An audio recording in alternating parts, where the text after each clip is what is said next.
Bismillahirrahmanirrahim. Assalamualaikum warahmatullahi wabarakatuh. Alhamdulillah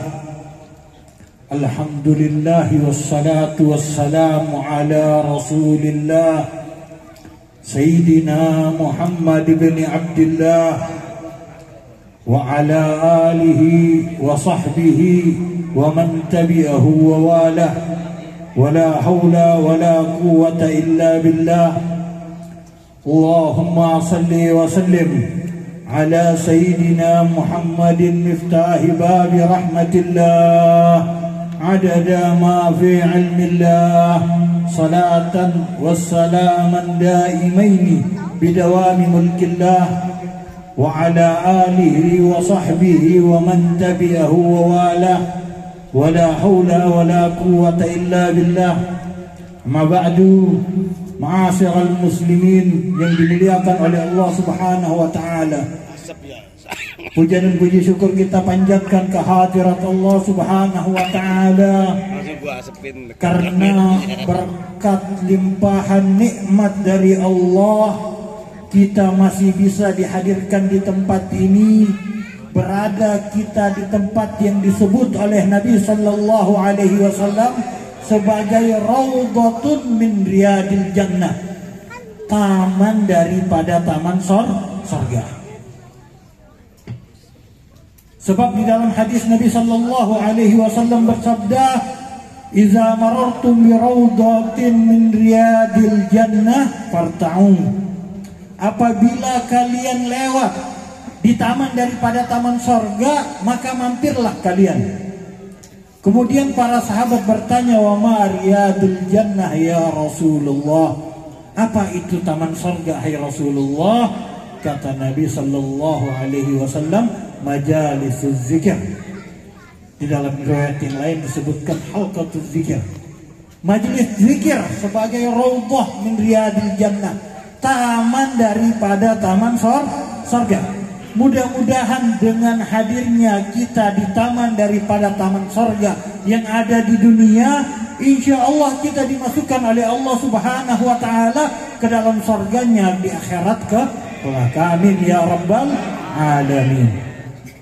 Salawat dan salam semoga selalu tercurahkan kepada junjungan alam baginda Nabi besar Muhammad sallallahu alaihi wa alihi wa sahbihi wasallam, pada keluarganya, para sahabatnya, para tabi'in, tabi'in, dan kita sebagai umatnya yang mengharapkan syafaat beliau nanti pada yaumil qiyamah.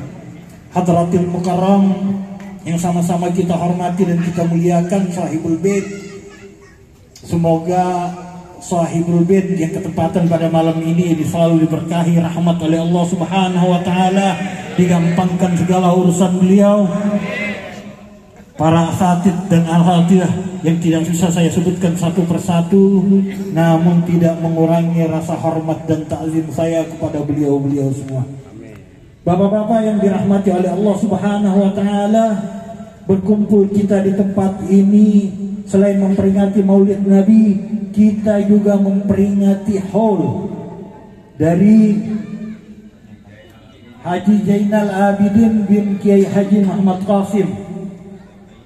Kita doakan yang kita peringati haulnya malam ini, al-maghfurlah Haji Zainal Abidin bin Haji Muhammad bin Kiai Haji Muhammad Qasim. Mudah-mudahan dosanya diampuni oleh Allah Subhanahu wa taala, amal ibadahnya diterima oleh Allah Subhanahu wa taala, kuburannya dijadikan raudhah min riyadil jannah, dan nanti suatu hari kelak akan dikumpulkan bersama kita bersama Nabi Muhammad sallallahu alaihi wasallam di surga kelak.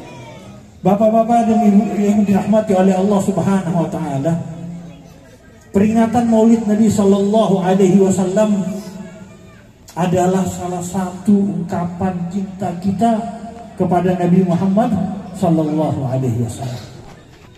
Sekarang bulannya udah Rabiul Tsani. Udah Rabiul Tsani, bulan Maulid udah lewat Rabiul Awal. Tapi kita lihat di mana-mana masih ada peringatan Maulid Nabi Muhammad sallallahu alaihi wasallam. Di masjid masih ada peringatan Maulid, di majelis masih ada peringatan Maulid. Kan bulan Maulid ini udah lewat, kok peringatan Maulid masih ada ayat? Karena tidak lekang oleh waktu para pecinta-pecinta Nabi Muhammad sallallahu alaihi wasallam untuk mengingat nama Nabi Muhammad sallallahu alaihi wasallam, untuk memperingati Maulid Nabi Muhammad sallallahu alaihi wasallam. Tidak kenal waktu para pecinta Maulid. Bahkan di dalam Maulid juga dikatakan, "Lau anna amilna kullahinin li Ahmadin maulidan kad kana wajib."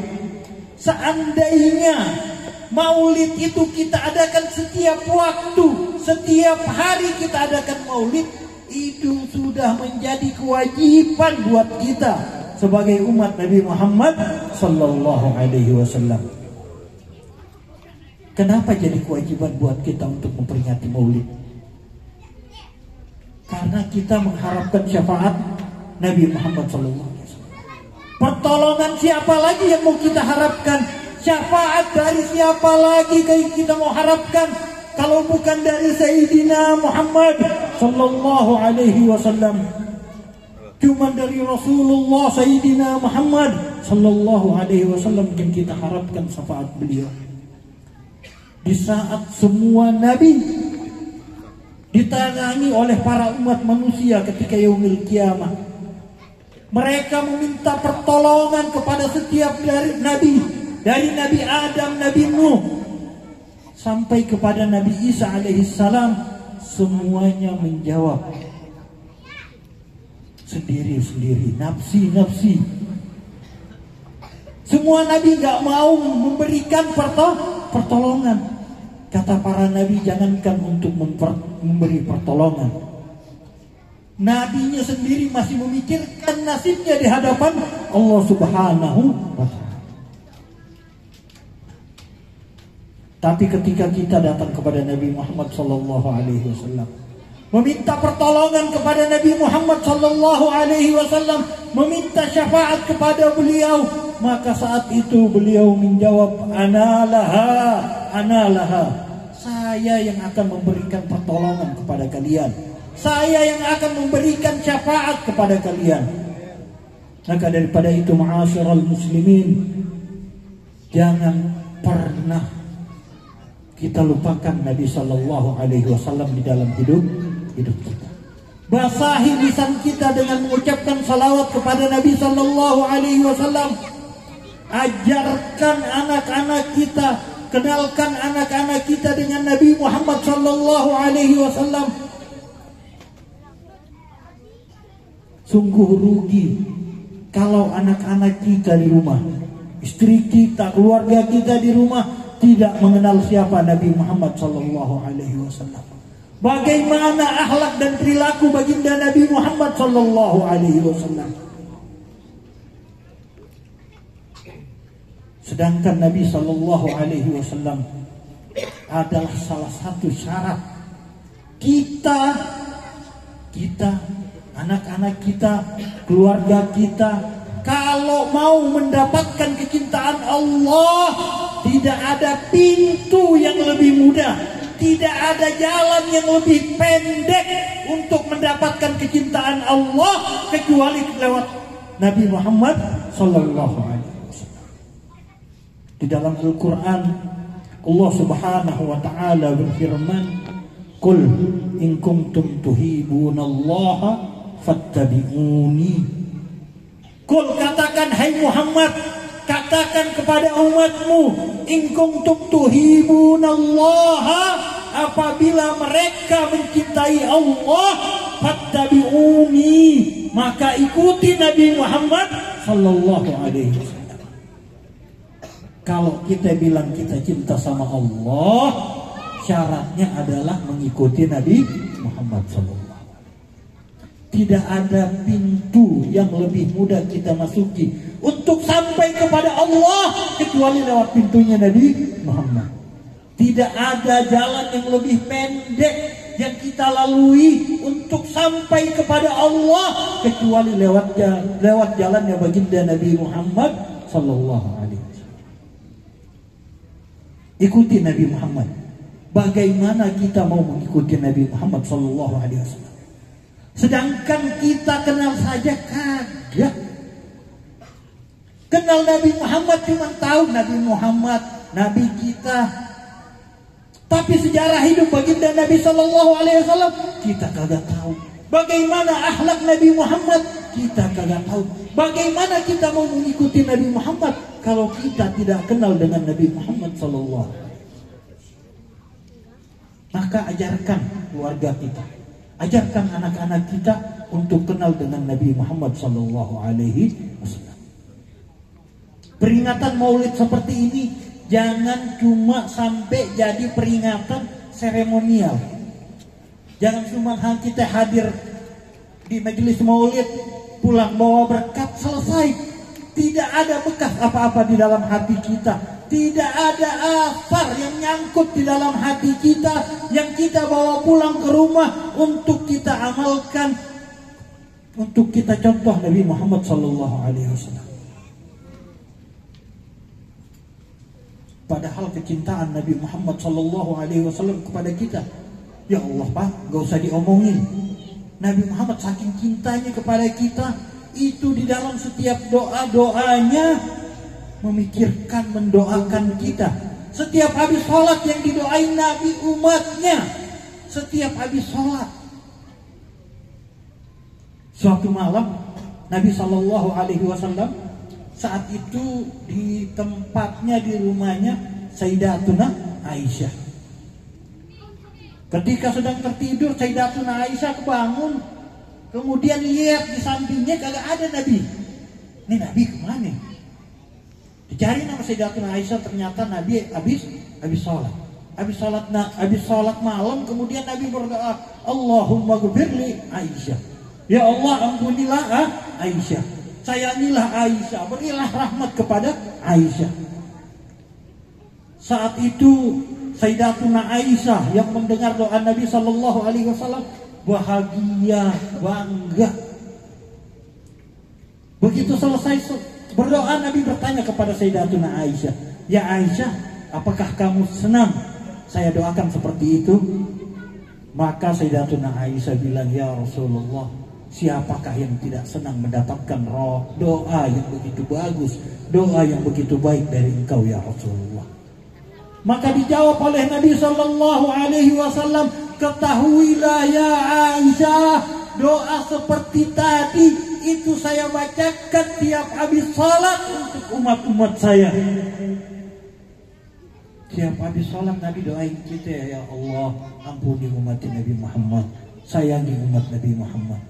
Itu doa Nabi kepada kita.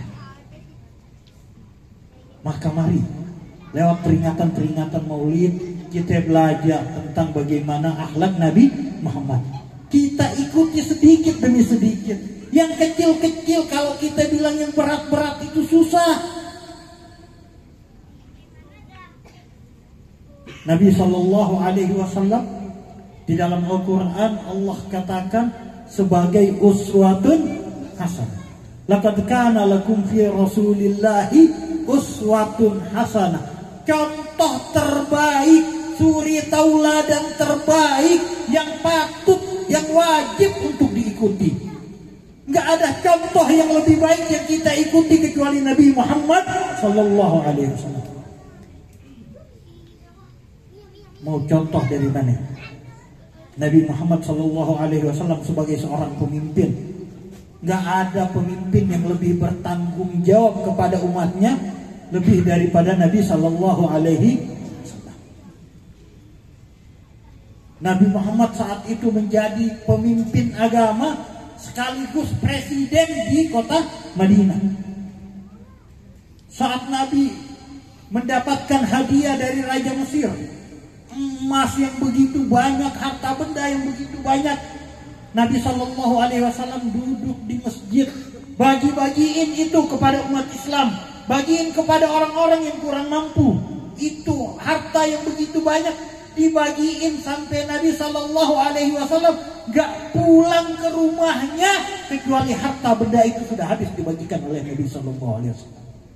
Nabi kagak mikirin istri-istrinya, kagak mikirin keluarganya di rumah, Nabi bagiin buat rakyatnya. Setelah selesai dibagiin, Nabi pulang ke rumah. Sayyidatuna Aisyah bilang, Nabi bilang, ya Aisyah, saya mau makan. Kata Sayyidatuna Aisyah, ya Rasulullah, kita kagak punya apa-apa buat dimakan di rumah. Harta yang begitu banyak kagak disesain buat di rumahnya. Harta untuk sekedar buat makan. Kalau mau dibandingin sama pemimpin-pemimpin kita sekarang, ya Allah, baina sama wa sumur, bukan baina sama wal ard lagi. Baina sama wa sumur, yang ada di dalaman lagi sumur. Itu Nabi sallallahu alaihi wasallam. Ikuti baginda Nabi sallallahu alaihi wasallam. Kalau kita ikuti baginda Nabi sallallahu alaihi wasallam, yuhibbukumullah, maka Allah akan mencintai kalian. Kalau kita bilang kita cinta sama Allah, syaratnya ikuti Nabi sallallahu alaihi wasallam. Kalau kita udah ikuti akhlak Nabi sallallahu alaihi wasallam, kita akan mendapatkan kecintaan Allah Subhanahu. Gak ada hal yang lebih besar yang kita dapatkan, gak ada hal yang lebih besar yang kita harapkan kecuali kecintaan Allah kepada kita, keridhaan Allah kepada kita. Allah kalau dia cinta sama kita, kayak kita kalau cinta sama seseorang, ya apa aja yang diminta dikasih.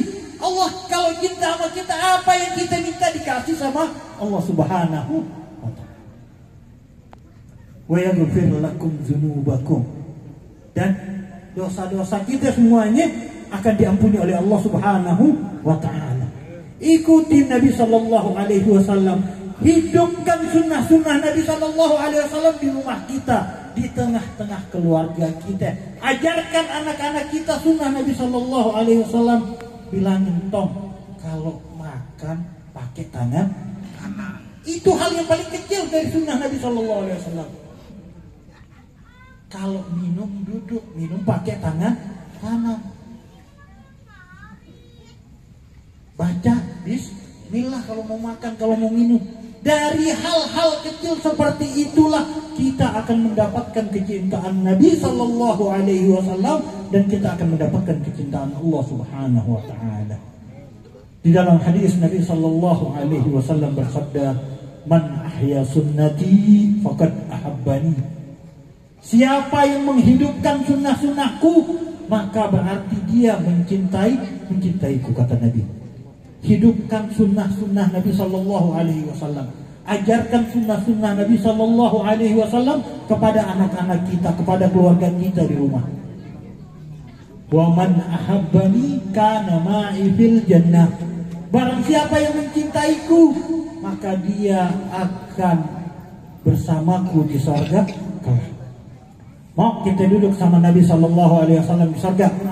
Mau? Tanam kecintaan kita kepada Nabi sallallahu alaihi wasallam. Tanamkan di dalam hati kita kecintaan kita kepada Nabi sallallahu alaihi wasallam, kerinduan kita kepada Nabi Muhammad sallallahu alaihi wasallam.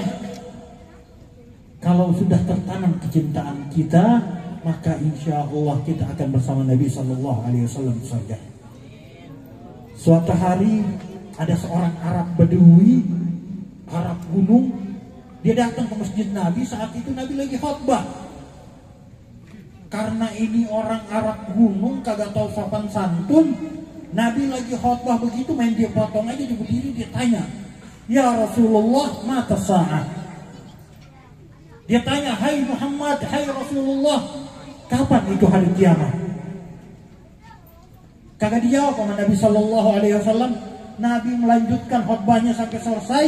Kemudian Nabi nanya, "Manisa'il anisa'ah?" Siapa yang bertanya tentang hari kiamat? Maka Arab Badui itu berdiri kemudian bilang, "Ana ya Rasulullah." Saya ya Rasulullah. "Man a'datta laha?" Rasulullah nanya, "Engkau tanya tentang kiamat. Apa yang sudah engkau persiapkan untuk hari kiamat?" Ini pertanyaan besar. Kiamat kapan? Emang ente udah siapin apa, kata Nabi? Hah? Salat ente udah banyak, sedekahnya udah banyak. Kata Arab Badui ini, "Ya Rasulullah, saya tidak mempersiapkan apa-apa untuk hari kiamat. salat saya sedikit, apalagi sedekah saya. Puasa saya cuma yang wajib ya Rasulullah. Tapi di dalam hati saya ada kecintaan kepada Allah dan Rasulnya. Maka dijawab oleh Nabi Sallallahu Alaihi Wasallam, anta ma'aman ahbabta, engkau akan dikumpulkan bersama orang yang engkau cintai. Kata Arab Badui, dia cinta sama Nabi. Kata Nabi, engkau akan dikumpulkan bersama orang yang engkau cintai. Itu kata sahabat Sayyidina Anas bin Malik. Ketika mendengar hadis ini, kata Sayyidina Anas bin Malik, saya tidak pernah merasa lebih bergembira. Saya tidak pernah merasa lebih gembira dari hari di mana saya masuk Islam. Dan ketika saya mendengarkan hadis ini, anta ma'aman ahbabta, engkau akan dikumpulkan bersama orang yang engkau cintai. Kenapa Anas bin Malik bilang begitu? Karena di dalam hatinya ada kecintaan yang besar kepada Nabi Muhammad Sallallahu Alaihi Wasallam. Tanamkan kecintaan kepada Nabi Sallallahu Alaihi Wasallam. Ajarkan sosok Nabi Muhammad Sallallahu Alaihi Wasallam kepada anak-anak kita. Kenalkan anak-anak kita kepada Nabi Muhammad dari sejak dini. Ajarkan tentang sunnah-sunnah Nabi Muhammad kepada mereka dari sejak kecil.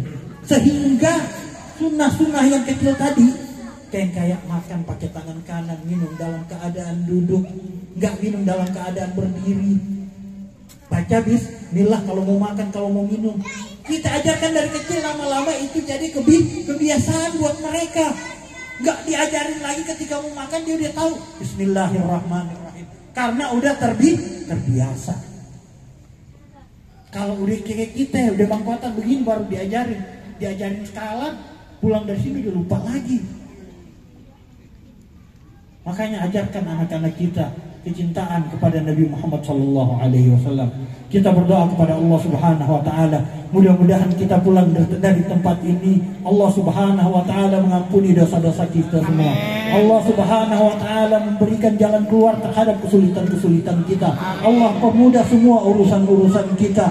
Dan Allah Subhanahu Wa Taala suatu hari kelak ketika memanggil kita menghadap Allah, Allah akan matikan kita dalam keadaan husnul khatimah.